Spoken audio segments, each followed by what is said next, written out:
투박하지만 정직하다. 비평을 비평하는 남자 서영석. 그가 바라본 세상. 사설과 칼럼을 통해 오늘을 짚어본다. 서영석의 라디오 비평.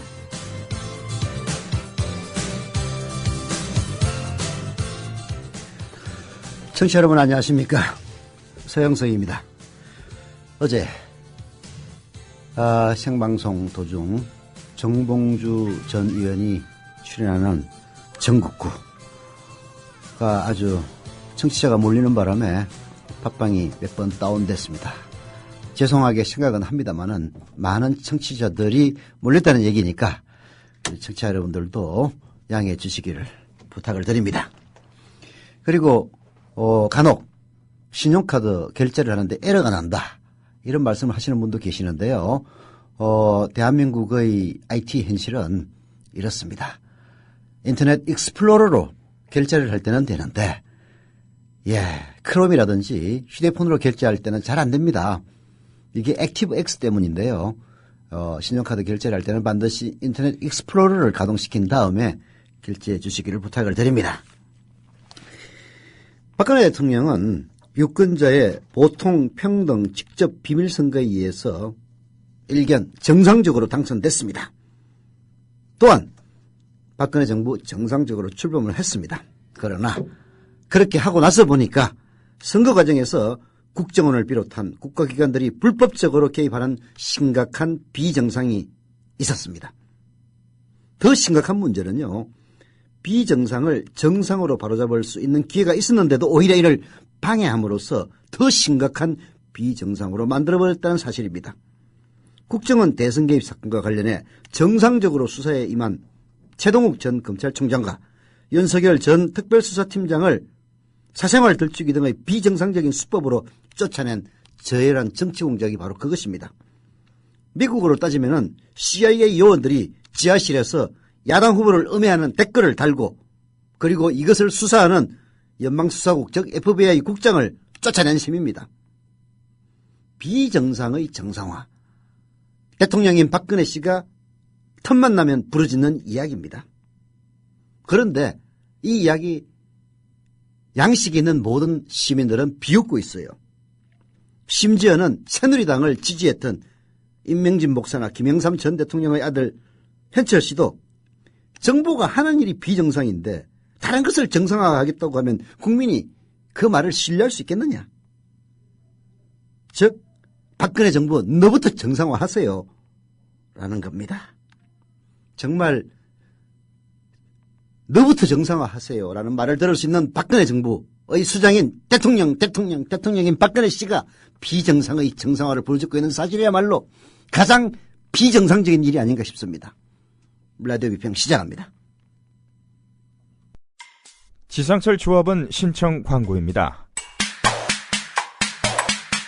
강화대교 앞에서 개념 부부가 만드는 개념 곰탕 연지연 곰탕. 연지연이란 가마솥의 장작불로 온종일 구워내는 곰탕을 서로 나누어 이어지는 인연이란 뜻입니다. 연지연 곰탕이 민주주의를 열망하는 조합원 여러분과 국민의 건강을 책임지겠습니다. 곰탕 포장 판매는 한 팩 800g에 7,000원이며 7팩 이상은 무료 배송으로 드립니다. 연지연 곰탕은 강화대교 입구에 위치해 있습니다. 단체 주문 예약 및 포장 주문 전화번호는 010-7252-1114, 010-7252-1114, 031-989-9968. 조합원 단체 예약은 10% 할인해드립니다.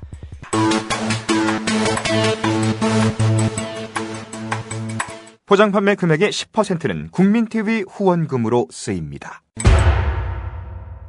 신동원 조합원 신청 광고입니다.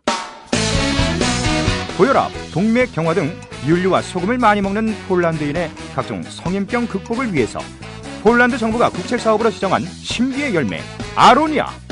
건강한 변화를 원하신다면 평산네이처 아로니아 진. 이제 대한민국의 건강을 책임집니다. 검색창에 평산네이처를 검색하세요. 문의는 1661-2087, 1661-2087. 다음은 무엇일까요? 겨울밤 야식으로 숙취와 감기 예방에 좋은 과일입니다. 겉은 쫄깃하고 속은 부드럽고. 정답! 반건씨? 네, 맞습니다. 국민TV조합원 청도님이 직접 수확한 진시황 반건씨.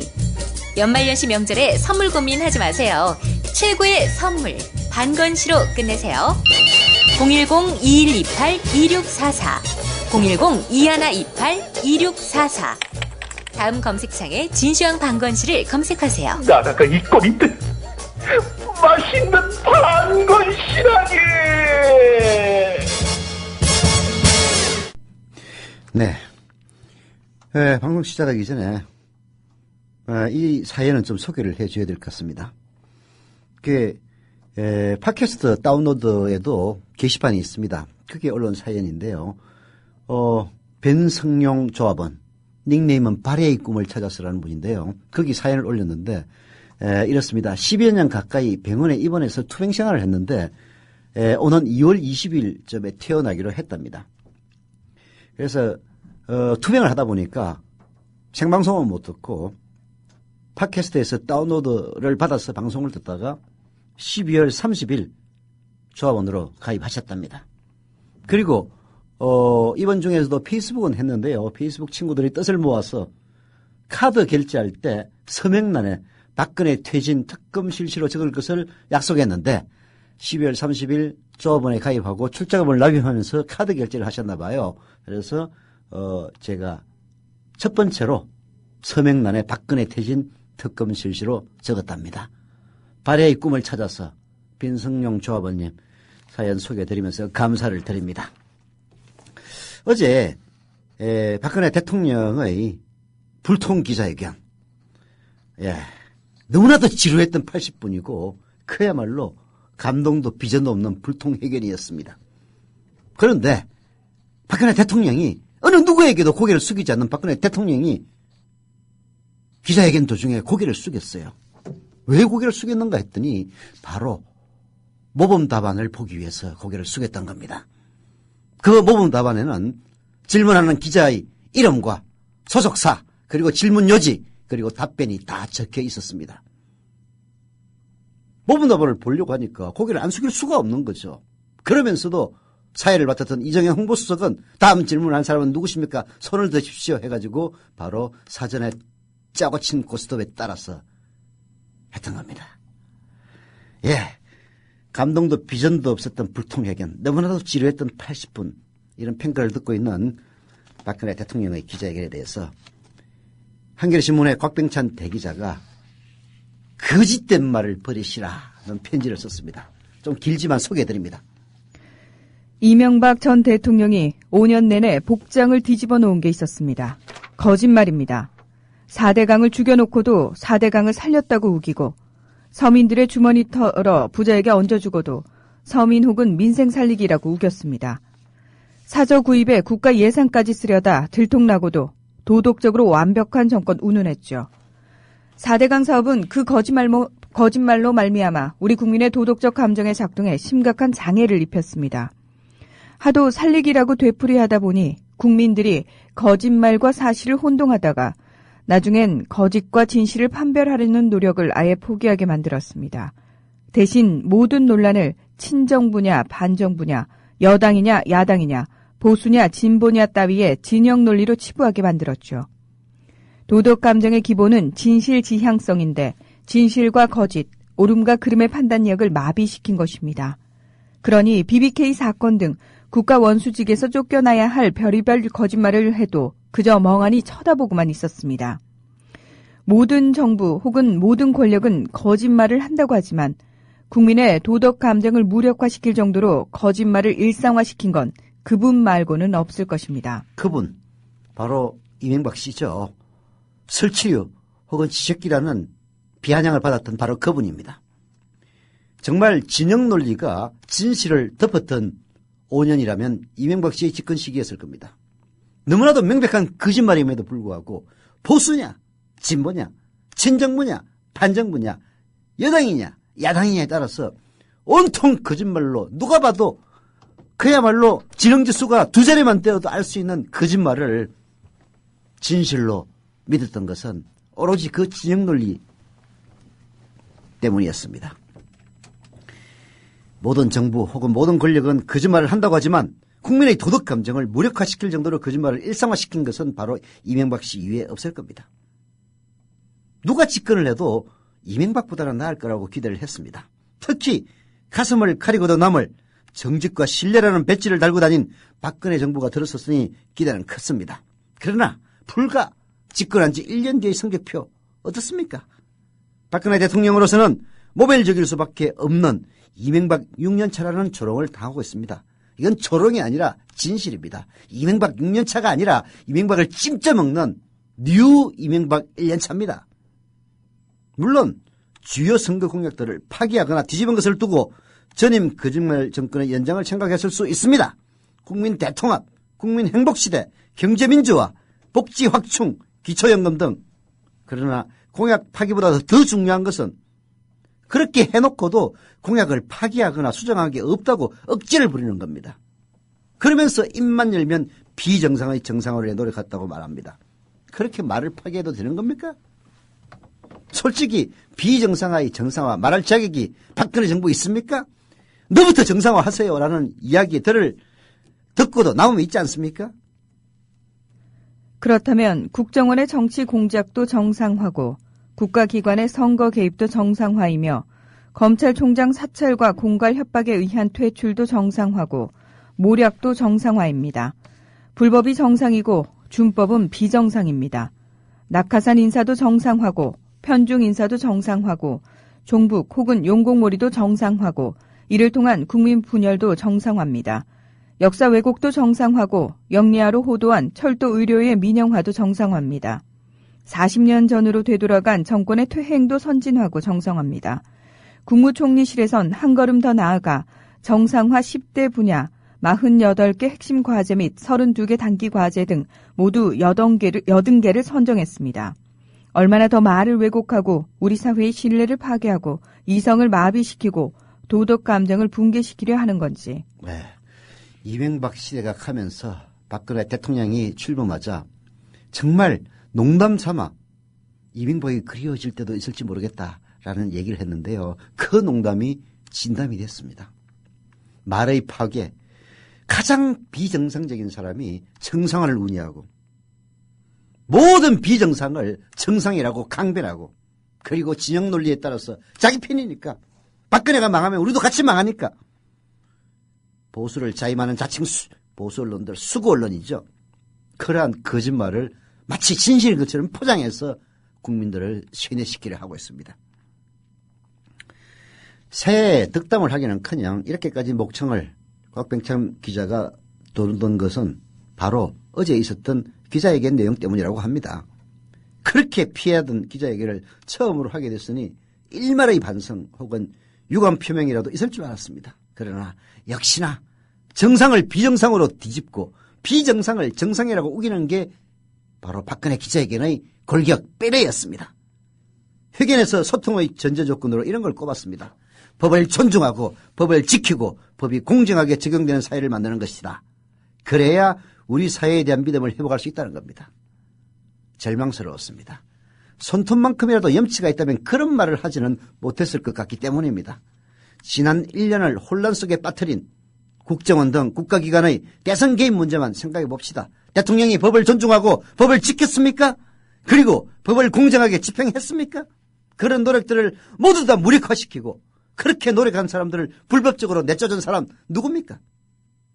대통령이 법만 존중하고 지키기만 했다면 지금 대통령 사퇴 요구가 저렇게 터져나오지는 않았을 겁니다. 어제 천주교 정의구현 수원교구 사제단이 대통령 퇴진을 요구하는 시국미사를 집전했습니다. 유신체제의 직접적 피해자로서 한때 박근혜 대통령을 지원했던 임명진 목사는 이렇게 지적했습니다. 지금 정부가 하는 일이 정상적이어야지 정부가 비정상적으로 하면서 다른 것을 정상화하겠다고 하면 국민들이 믿겠습니까? 신뢰하겠습니까? 라고 임명진 목사 아까 제가 모두에 소개했던 그 얘기 한 겁니다. 정말 제가 하고 싶은 얘기입니다. 비정상의 정상화, 정말 염치가 손톱만큼이나 있다면 그따위 그야말로 적반하장적인 가장 정상화해야 될 비정상이 그따위 막말을 하지 못할 겁니다. 고려 때부터 임금은 그 곁에 정언이란 신하를 두었습니다. 왕의 말을 바로잡는 직책이었습니다. 조선시대에는 간관, 언관, 대관으로 이어져 왔죠. 임금의 말이 바르지 않고 거짓을 진실로 둔갑시키면 사회도 국가도 흔들린다고 보았던 것입니다. 성경엔 바벨탑 신화가 있습니다. 인간의 오만을 깨기 위해 신이 동원한 채찍이 말을 뒤죽박죽으로 만드는 것이었습니다. 그러자 바벨탑은 곧 붕괴합니다. 말을 뒤죽박죽으로 만드는 순간 바벨탑은 붕괴했습니다. 그야말로 정상과 비정상의 의미를 거꾸로 만들어서 국민들에게 오로지 힘만 가지고 어처구니 없는 비정상을 저지르는 이 정권 붕괴할 겁니다. 틀림없이. 박근혜 씨는 기자회견에서 역사교과서 이야기도 언급을 했습니다. 역사를 대통령의 입맛에 맞춰 비틀고 왜곡에 쓴 교학사 교과서가 교사, 학생, 학부모들에 의해서 거의 완벽하게 퇴출된 것이 대단히 아쉬웠나 봅니다. 하긴 박근혜 정부가 출범 초부터 관변 언론들과 학자들을 총동원해 지원을 했는데도 그런 결과가 나왔으니 억하심정도 생길 만합니다. 하지만 아직도 진실을 제대로 보지 못하고 이념 논란 운운할 일은 아니었습니다. 그건 사관이나 이념의 문제가 아닙니다. 사실의 문제였습니다. 학교재단이 교학사 교과서를 채택하도록 한 것을 막은 동원고등학교 학생들은 대자보에서 이렇게 지적했습니다. 동교 교복이 이제 부끄럽다. 식민지 침략과 친일을 미화하고 독재와 쿠데타를 정당화하는 교학사 교과서를 학교재단이 채택하려 하고 있다. 우리는 정치 혹은 이념을 이야기하는 것이 아니라 상식과 교육을 이야기하고 있다. 고등학생들이 이런 글을 썼습니다. 상식으로 돌아오십시오. 말을 왜곡하지 마십시오. 대한민국 국민이라는 사실이 부끄럽지 않게 하십시오. 대통령이 고등학교 학생들만 못하다는 지적을 받았어야 되겠습니까? 곽병찬 한겨레신문 태기자의 포효를 제가 대신 읽어드렸습니다. 제 심정 곽병찬 기자의 이야기와 전혀 다르지 않습니다. 조합을 많이 가입해 주시고 그렇게 해서 지금 2만 300명이 넘었는데요. 4월 1일까지는 3만 명에 도달할 수 있도록 그야말로 저 하늘에 주가 있다면 주여 채찍질해 주십시오. 조합을 가입해 주시기를 부탁드립니다. 더불어 행복한 세상 너와 나의 꿈이 눈앞에 국민TV 요즘 조합원 가입 숫자가 굉장히 많습니다. 어제도 거의 한 180명 가까이 가입을 하셨는데요. 지금 현재 56명 정도 가입을 했습니다. 오늘도 한 200명 돌파를 기대하면서 오늘 가입하신 분 소개해드리겠습니다. 제 시간에.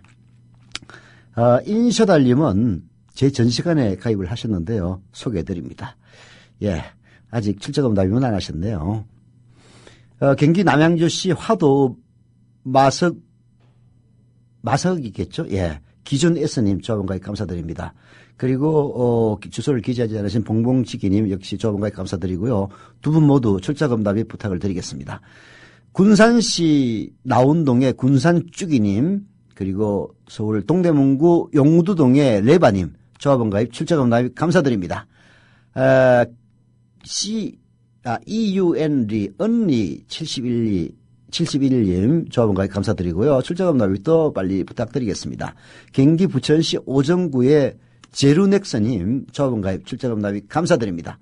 경기 안양구 동안구의 오뚱님 그리고 전주시 덕진구의 에르나힘님 그리고 경기 화성시 봉담읍의 양천님 조합원 가입 다들 다 감사드리고요. 출자금 납입도 부탁을 드리겠습니다. 그 다음에 아직 주소를 기재하지 않으신 콕테일 1313님 조합원 가입 감사드립니다. 출자금 납입도 부탁을 드리겠습니다. 그리고 인터넷 익스플로러로 기자 이체를 해도 실패한다는 그런 분들이 계신데요.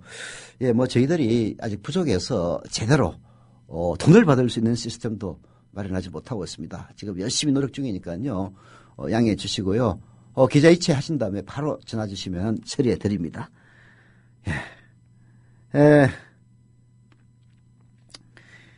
자, 우리의 대통령 박근혜 씨의 기자회견. 그런데도 불구하고 오늘 조중동 그리고 매일경제, 한국경제 이른바 자칭 보수 신문들의 사설들을 보니까 어떻게 그걸 보고 이런 식의 사설을 쓸 수 있을까? 정말 한심무인지경인 그런 사설들 많이 있더라고요. 여전히 대한민국의 언론 환경은 그야말로 못 가진 자, 서민들에게는 그야말로 칼부림과 같은 그런 것이고, 그리고 권력자에게는 화장복과도 같은, 그렇게 해서 그 무시무시한 독선의 얼굴을 부드러운 화장으로 지워주는 그런 수구 언론들로 가득 차 있는 것만 같습니다. 그래서 여러분들, 청취자 여러분들이 국민TV에 가입해 주시고 저희들을 성원해 주시고, 그리고 저희들 말고도 의미 있는 언론들인 뉴스타파라든지 고발뉴스라든지 이런 것들을 성원해 주셔야 합니다. 국민TV 4월 1일 날 매일 1시간의 TV 뉴스로 다가가면서 여러분들이 기대하는 그 이상의 것을 보여주기 위해서 최대한 노력하고 있습니다. 자, 두 번째는요, 한겨레신문의 사설 철도 민영화 속셈을 드러내고야만 정부 보고서를 소개해드립니다. 사실을 알고 보니까 다 거짓말이었어요. 박근혜도 거짓말을 했고 국토부도 거짓말을 했습니다. 이런 거짓말장이들. 아까 한겨레신문의 곽병찬 대기자가 포효를 했던 것도 무리가 아닙니다. 들어보시죠. 철도 노조의 파업과 시민들의 반대 시위에도 불구하고 정부가 수서발 KTX 신규 업체를 밀어붙인 건 결국 철도 민영화 때문이었음이 다시 한번 확인됐다. 고레일이 지난 12월 23일 제출받은 수서발 KTX 운영 준비를 위한 조직 설계 최종 보고서가 그 증거다. 이 보고서는 최종 목표가 적자 노선, 광역철도 신규 사업 등은 공기업 혹은 민간에게 개방하는 것임을 분명히 밝히고 있습니다. 민간에게 개방한다는 것, 그게 바로 민영화, 엄격하게 얘기하면 프라이베이티제이션, 사유화입니다. 그렇다면 수서고속철도를 강행한 게, 수서고속철도라는 것은 KTX 그 자회사를 얘기하는 겁니다. 수서발 KTX 자회사. 이름이 수서고속철도인데요. 그렇다면 수서고속철도를 강행한 것은 돈벌이가 되는 수서발 노선을 따로 떼내므로써 기존 코레일의 재정 상태를 의도적으로 약화시키려는 게 바로 목적 아니었나 싶습니다. 눈덩이 적자를 근거로 노조를 와해시키고 적자 노선은 폐지하고 이익이 되는 노선은 대기업에 팔아넘기려는 의도 말입니다. 그런 복선은 없었다 하더라도 최소한 철도를 민영화하지 않겠다는 박근혜 대통령의 말은 거짓말임이 드러난 셈입니다. 거짓말쟁이에요. 박 대통령의 강경한 태도 뒤에는 공기업 민영화를 강력하게 추진했던 대처 전 영국 총리를 닮고자 하는 심리가 작용한 게 아닌가 싶다. 하지만 영국의 철도 민영화는 완전 실패작이다. 가격은 턱없이 높고 서비스의 질은 낮다. 요금 체계가 너무 복잡한 데다 차표를 사기 위해 장사진을 치는 일이 비일비재하다. 잦은 열차 사고로 인명피해가 속출하였고 드디어 많은 국고 보조금이 투입되는 지경에 이르자 2000년대에 들어와서 민영화된 시설 일부를 다시 비영리법인의 관리로 전환했다고 한다. 대처의 실험은 이미 실패로 돌아갔습니다. 그때 대처가 제3의 길을 부르짖을 때는 그야말로 신자유주의가 광풍으로 몰아쳤고 분위기도 그게 맞는가 보다 이러던 시절이었죠. 그러나 세월이 흐르면서 대처의 길은 엉터리였다는 것이 입증이 되고 대처 죽었을 때 대한민국에서는 어쩌고 저쩌고 했지만은 실제 영국에서는 마녀가 드디어 죽었다. 대처의 장례식도 민영화하라는 그런 비아냥까지 들었습니다.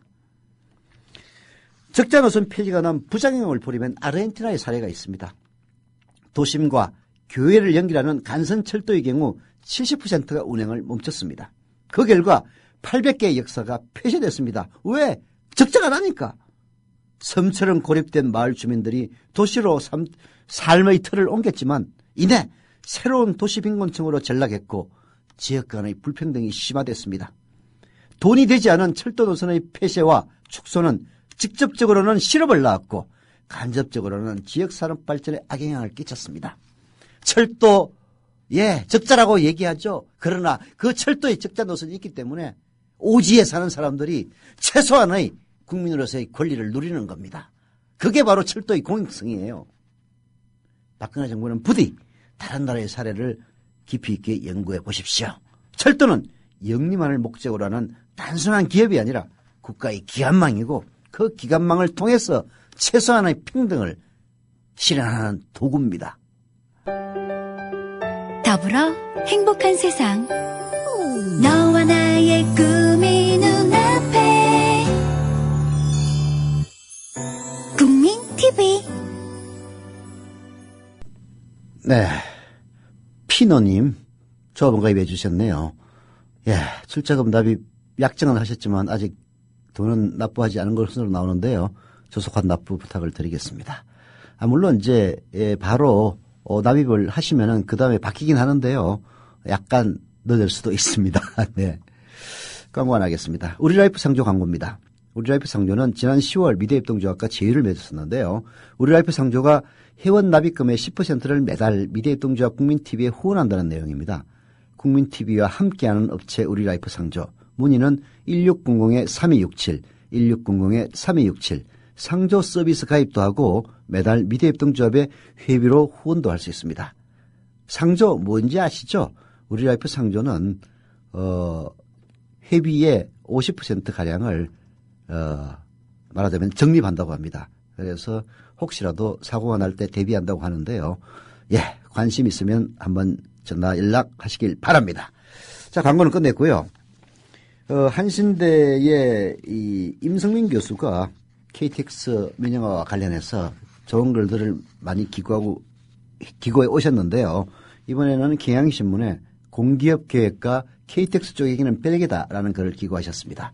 예, 우리 상식 차원에서도 이런 사실은 알아야 합니다. 이번 철도 파업을 지켜보면서 가장 안타까운 점은 이른바 보수 언론들의 보도 행태였다. 그들은 일방적인 정권의 나팔수였다. 히틀러 치하의 독일 언론도 저러했을 것이란 생각을 했었다. 자타가 공인하는 똑똑한 사람들이 왜 저럴까? 이해할 수 없는 모습이었다. 이들 보수 언론은 이명박 정권의 대우나 4대강 사업에도 반대를 위한 반대라며 반대 의견을 매도하고 국민들을 오도했었다. 야, 이 자칭 보수 언론들 진짜 왜 그런 겁니까? KTX 관련된 코레일, 즉 철도 노조원들의 파업은 합법적인 파업이었습니다. 왜 합법적인가는 제가 누누이 말씀을 드렸는데요. 불법이라고 주장하는 것은 그야말로 정부의 주장일 따름입니다. 이들에게는 정부 정책에 반대하면 불법이라는 겁니다.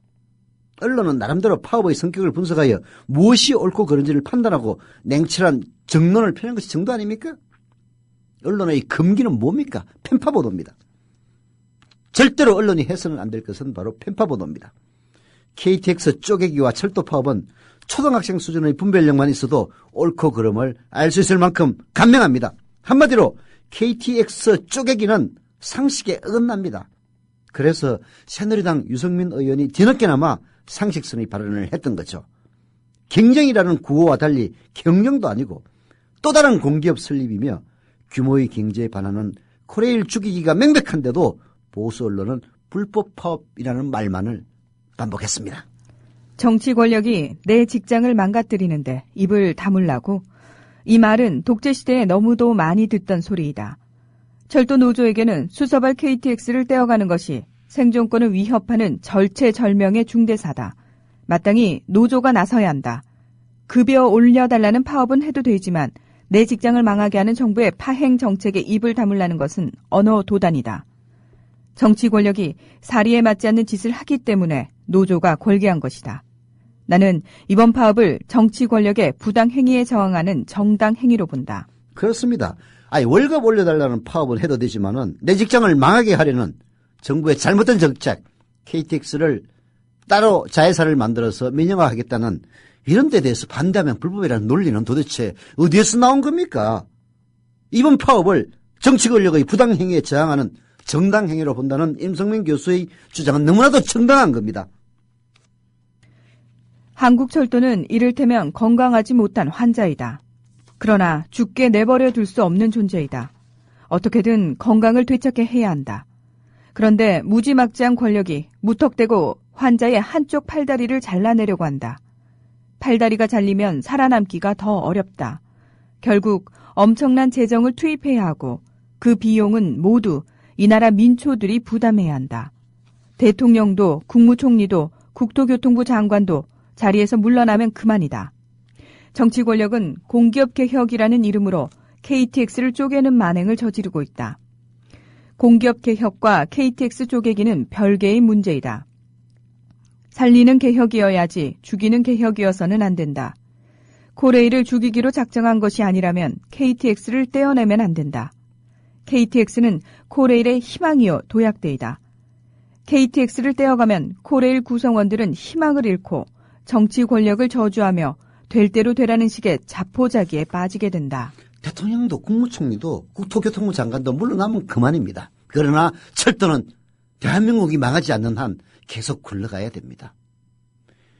공기업 계획을 하겠다면서 정말 계획을 해야 될 것은 계획을 하지 않고 멀쩡한 팔과 다리를 잘라내면 그 코레일이 정상화가 되겠습니까? 그렇게 망가뜨리고 나서 대통령 물러나면 그만이란 얘기입니까? 코레일이 살아남기 위해서는 부분적으로 민영화가 필요하긴 합니다. 경전선, 태백선 등 만성적 적자 노선은 민영화가 해법입니다. 그러나 흑자 노선 KTX는 아닙니다.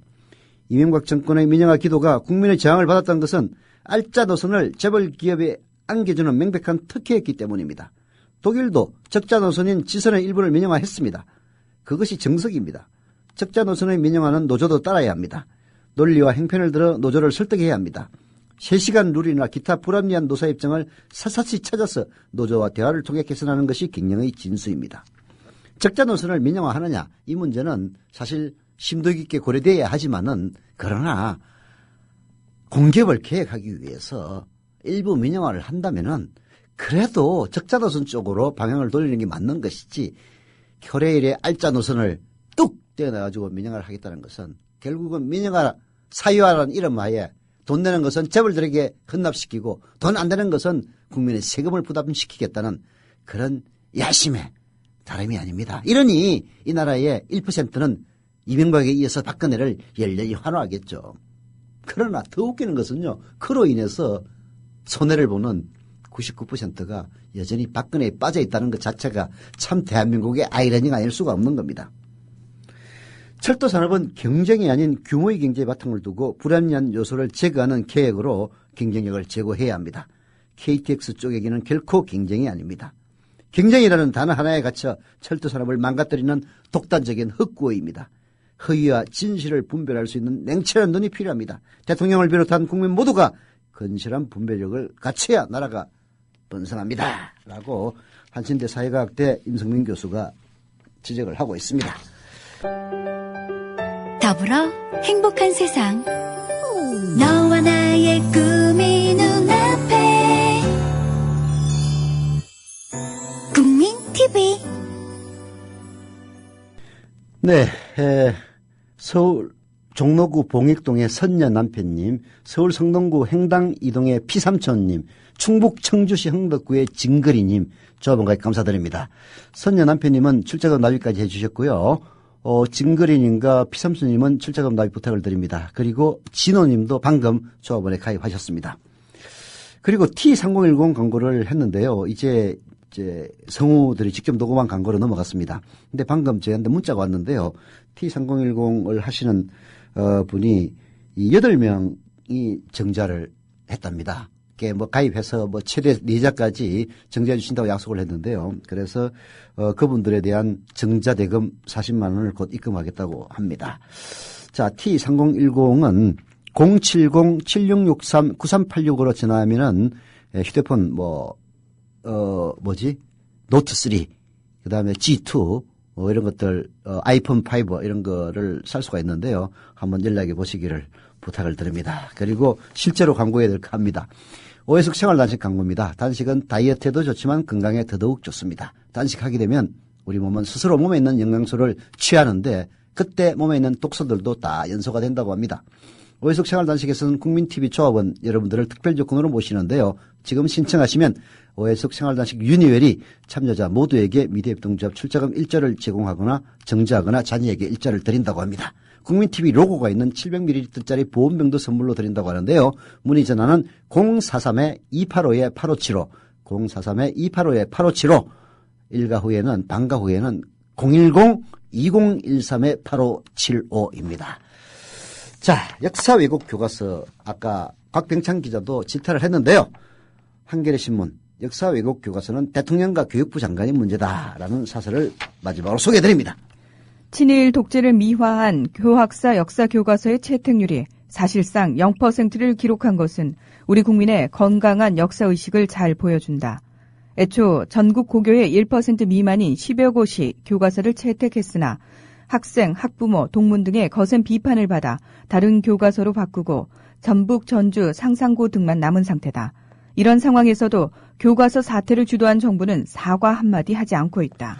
교학사 교과서 문제가 불거진 배경에는 바로 다름 아닌 대통령인 박근혜 씨가 있습니다. 박근혜 씨는 6일 새 기자회견에서도 기존 교과서의 대표적인 이념 편향 사례로 일부 교과서에서 불법 방북을 처벌한 것을 탄압이라고 한 것을 꼽았습니다. 하지만 지금 어느 교과서에도 이런 내용 없습니다. 청와대 쪽은 이전의 한 교과서에 비슷한 기술이 있었다고 변명하지만 무책임한 태도입니다. 한마디로 무지한 거죠. 대통령인 박근혜 씨의 발언은 역사전쟁의 불씨를 댕긴 지난해 6월 발언과 같은 맥락에 있습니다. 박근혜 씨는 당시 고교생 응답자 69%가 6.25를 북침이라고 응답한 충격적인 여론조사 결과가 나왔다면서 교육 현장의 역사 왜곡을 질타했지만 정치적 목적으로 사실을 왜곡한다는 비판을 받았습니다. 응답자들이 북침이라는 말을 북한의 침략이라는 뜻으로 오해한 것에 지나지 않았기 때문입니다.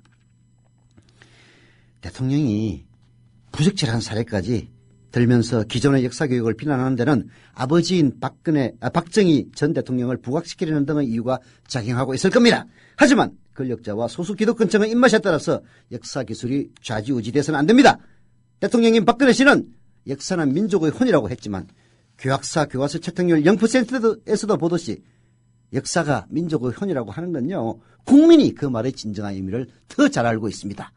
라디오 비평 마칩니다.